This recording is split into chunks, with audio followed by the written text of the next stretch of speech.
సరూర్ నగర్ లో హెచ్ఎండిఏ కూల్చివేతలు కొనసాగుతున్నాయి. దానికి సంబంధించిన బ్రేకింగ్ న్యూస్ మనకు ఒకటి అందుకుతోంది. దానికి సంబంధించి రంగారెడ్డి జిల్లా పాతకోట్ వాణిజ్య సముదాయాన్ని కూల్చివేశారు హెచ్ఎండిఏ అధికారులు.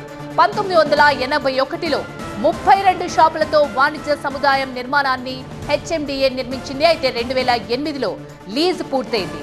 ఈ మధ్య షాపులను ఖాళీ చేయించారు. ఈ భవనం సముదాయం పనికిరాదని ఉస్మానియా యూనివర్సిటీ ఇంజనీర్లు నివేదిక ఇచ్చారు. ఈ నివేదిక ఆధారంగా కూల్చివేతలు కొనసాగుతున్నాయి. శిథిలావస్థకు చేరుకున్న భవన సముదాయాన్ని కూల్చివేస్తున్నారు అధికారులు. ఈ స్థలంలో ప్రభుత్వ భవనాలు లేదా కమర్షియల్ కాంప్లెక్స్ నిర్మించేందుకు హెచ్ఎండిఏ ప్రణాళికలు వేస్తోంది.